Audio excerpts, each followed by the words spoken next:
அண்மை செய்திகளை பார்த்து வருகிறோம். போதைப் பொருள் பயன்படுத்திய வழக்கில் நடிகர்கள் ஸ்ரீகாந்த், கிருஷ்ணா ஆகியோர் ஜாமீன் கோரிய வழக்கில் நாளை உத்தரவானது பிறப்பிக்கப்படும் என சென்னை உயர்நீதிமன்ற நீதிபதி எம் நிர்மல்குமார் அறிவிப்பு வெளியிட்டிருக்கிறார்.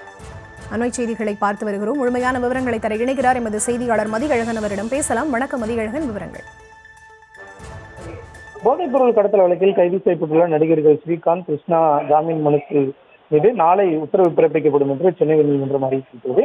போதைப் பொருள் வழக்கில் கடந்த மாதம் கைது செய்யப்பட்ட நடிகர் ஸ்ரீகாந்த், கிருஷ்ணா ஆகியோர் ஜாமீன் கோரி சென்னை உயர்நீதிமன்றத்தில் மனு தாக்கல் செய்துள்ளனர். ஏற்கனவே சிறப்பு நீதிமன்றம் அவர்கள் மனுவை தள்ளுபடி செய்த நிலையில் தற்போது உயர்நீதிமன்றத்தில் மனு தாக்கல் செய்துள்ளனர்.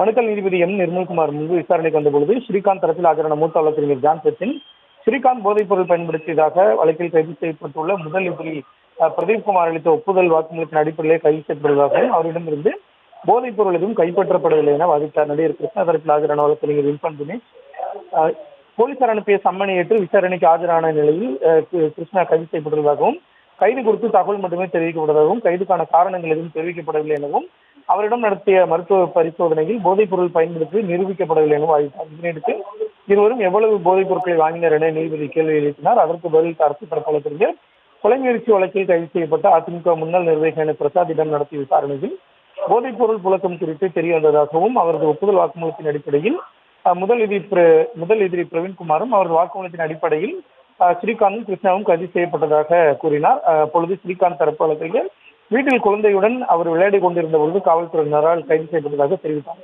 அனைத்து தரப்பு வாதங்களும் முடிவடைந்ததை அடுத்து இருவரின் ஜாமீன் மனு மீதும் நாளை உத்தரவு பிறப்பிக்கப்படும் என நீதிபதி தெரிவித்துள்ளார். விவரங்களுக்கு நன்றி மதியழகன்.